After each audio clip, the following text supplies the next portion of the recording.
Step 1. Roll out the playmat. If you're playing with 5 players, use this funky side. Otherwise, use this side. Step 2. Open the box and lay out all the components until you get to the base tray.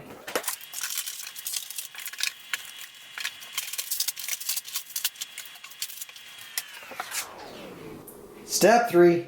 From the base tray, take all of the rectangular tiles. Now you'll always need the start player tile. The trader tile you'll only need if you're playing with 4 or more players. So I'm setting up a 3-player game, so I'm just going to put that back in the box.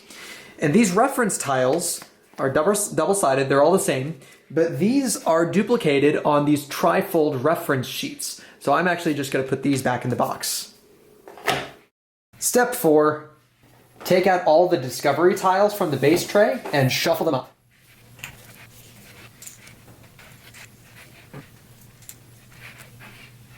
Step 5, choose which blueprints you want to use for the Ancients, for the GCDS, and the Guardians. Now these ones here are the advanced ones because of these little 2 notches on them. So for your first game, just put these back in the box and use these basic ones here.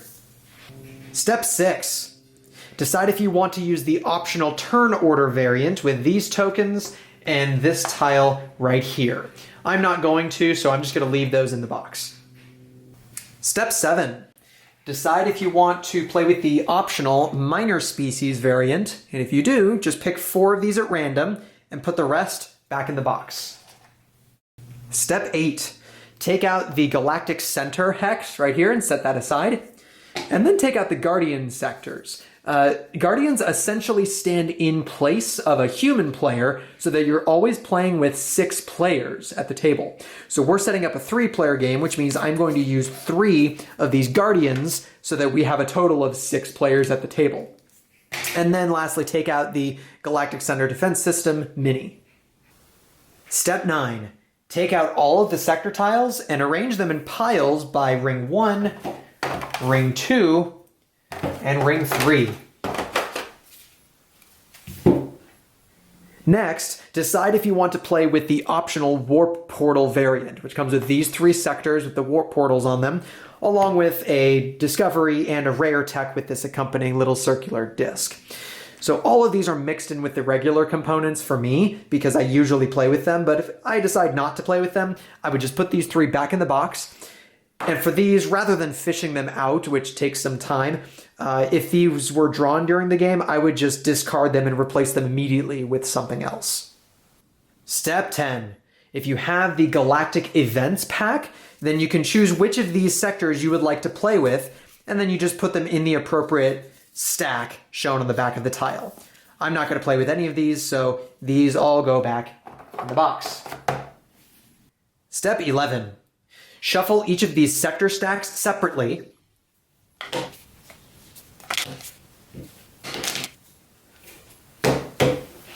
Then, check the back page of the rulebook to see how many of these Sector 3 stacks you use in a game. Again, we're setting up a 3-player game, so we're only going to use 8 of these Sector 3 stacks. So 1, 2, 3, 4, 5, 6, 7, 8, and the rest of these go back in the box. Now we are done taking things out of the box. Step 12. We need to fill up our starting tech tiles in this tray. First, check the rulebook to see how many you're going to draw. So for 3 players, we're going to draw 14 tech tiles from this white bag.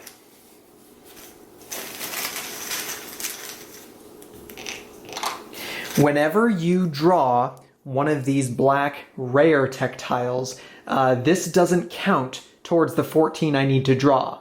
So I just put this down here in this lower track and I draw another to replace it.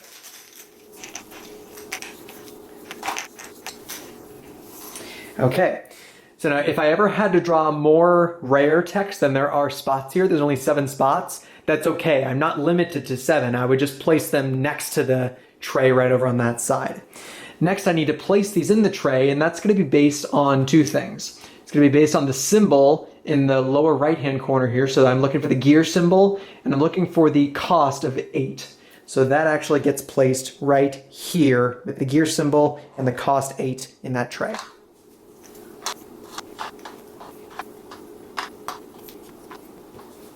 And there's our starting tech. Step 13. Give this start player tile to the youngest player at the table and ignore this part for now. Step 14. Beginning with the player to the right of the start player and working our way counterclockwise around the table, or that is to say, beginning with the last player and going in reverse turn order, we're each going to pick a species board and a matching species tray. So I'm going to pick the Orion Hegemony right here, and then I'm going to take the black species tray. Step 15. Have each player open their species tray and take out their starting hex, their reference tile, and all of the colony ships. These guys right here. Now, just something that you should note, almost every player will only need 3 of these colony ships, but the game actually comes packaged with enough for 4 colony ships for every player.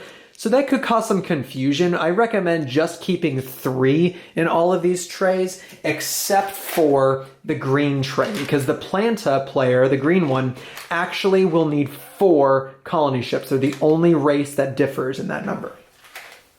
Step 16. On page 4 of the rulebook, there are diagrams for the starting layout based on the number of players. So we're playing a 3-player game, so that is the layout that I followed right up here. And the Galactic Center is always in the middle of the table.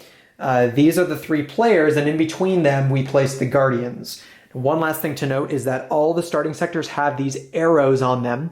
These arrows should always point towards the Galactic Center in the middle of the table. Step 17.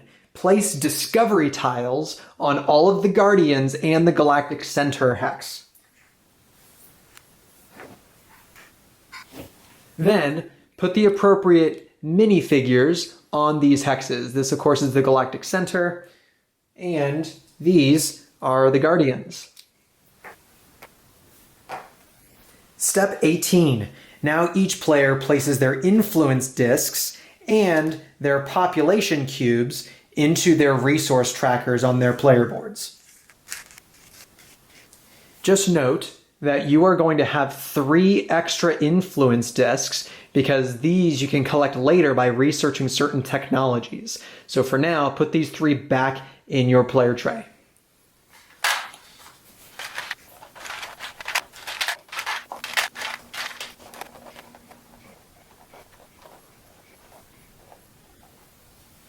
Step 19. Each player will populate their starting hex with a few things. First, they're going to put an influence disc on the middle of their sector, right from your track. And then you're going to put population cubes on the planets that do not have these white outlines with the stars on them. Okay, so do not put cubes on these 2, but for these 2 spots, I'm going to put a brown cube here and a pink cube here. So here's my first available brown cube and my first available pink cube right there.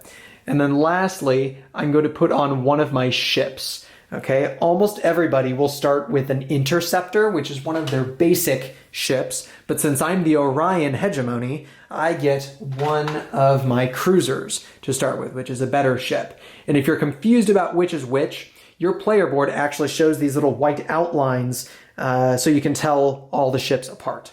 So I'm going to place one of my cruisers on here. One last thing to note is that if you're playing the Hydran Progress, you start with the Advanced Labs tech, which will let you put a population cube on your advanced pink science planet, which has that white star and the white border around it. Also note that if you choose the Eridani Empire as your race, there's a couple things you need to do during setup. The first is that you need to permanently remove 2 of your influence discs from the game.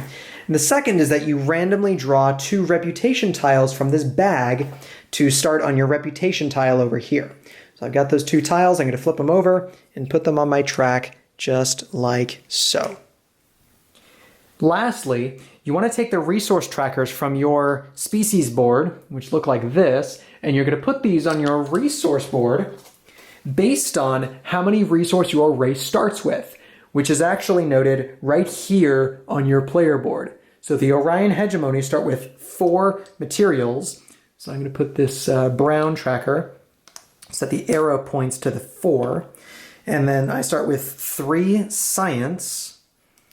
Get this right here. And 3 money. So I'm just going to put this right on top.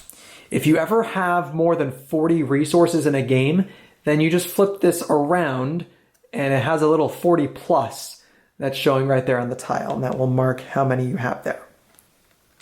Step 20. If you have these plastic ship stands, then make sure each player gets 6 of these so they can start putting them on their cruisers and their dreadnoughts. And on these ships, there is a little hole on the bottom where these fit. So you just, gently line them up and push with your thumb. And there you go. Go ahead and give each player one of these tri-fold references, and that's it for the setup. Now, if you'd like to see how to play the game, I've got videos linked on the screen right now. They're also linked in the description below this video. I hope the setup was helpful. Thanks for watching.